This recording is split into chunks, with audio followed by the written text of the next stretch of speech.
Many liquids are essential in our daily life. They may include water, beverages, dairy products, chemicals, acids and bases, or pharmaceutical products. The quality of these liquids is determined by their chemical and physical properties. To assess these properties, various principles of measurement are used. One of these principles is the measurement of turbidity in liquids. Turbidity is the cloudiness of a liquid caused by suspended particles. These particles scatter the incident light, and the liquid loses its transparency. Filtered apple juice, for example, is transparent, while unfiltered apple juice that still contains fruit pulp appears turbid. Let's take a look at how the turbidity measurement works. In 1864, Angelo Secchi, an Italian astronomer, invented the first reference for turbidity measurement, a disc that is used to measure the water transparency in bodies of water. The disc is lowered into the water in a horizontal position until it is no longer visible. The visibility depth is then determined by the rope scale. The second turbidity reference was the so-called Jackson candle turbidimeter. It is comprised of a special candle and a glass vessel. A sample is slowly poured into the vessel until the candle flame is completely obscured and changes into an even shine. The sample depth is then related to the silica scale, and the turbidity is measured in Jackson turbidity units. These methods are, however, not precise and depend on the subjective impression of the testing person. The first standard that enabled comparable measurements of turbidity was formazine, developed in 1926.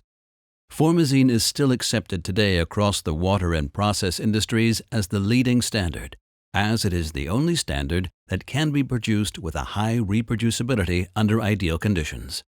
Formazine forms many different particle shapes and sizes. All current turbidity units refer to this standard. Turbidity measurement not only depends on the turbidity standard but also on the light source. ISO 7027 stipulates an infrared source, which lies in the non-visible wavelength range. Since colors only occur in the visible range, the infrared measurement is not influenced by the medium's color. Turbidity measurement, according to US EPA 180.1, uses white light in the visible range. The turbidity units differ depending on the selected method. For measurement according to ISO, the defined units are formazine nephelometric unit or formazine attenuation unit.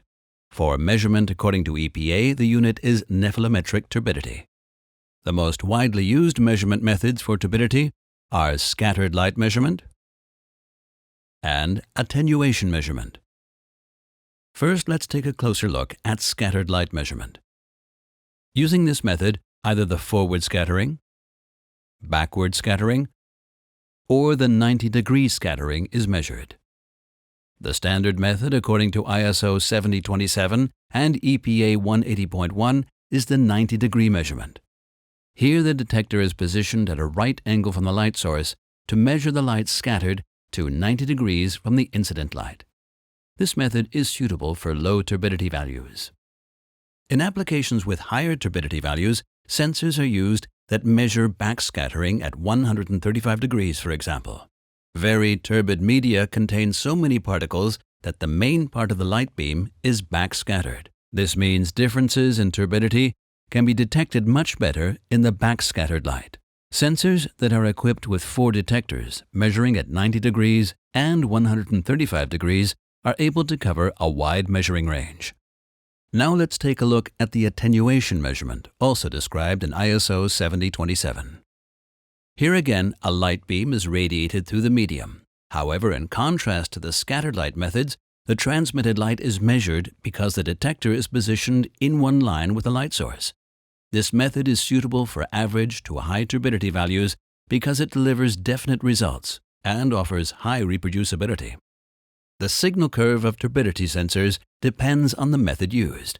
When using scattered light measurement, the signal curve rises up to a certain particle density because the light is scattered towards the detector.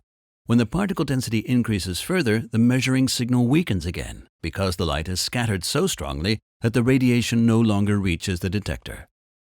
That's why scattered light measurement does not always deliver clear results. This phenomenon does not occur with attenuation measurement. Here, the signal consistently weakens with increasing turbidity. Turbidity measurement is essential for quality assurance and process control in many applications, such as drinking water production, monitoring of seawater inlets in desalination plants, outlet monitoring and sludge measurement in wastewater treatment plants, or product loss detection in dairies. We offer the right sensor for each application.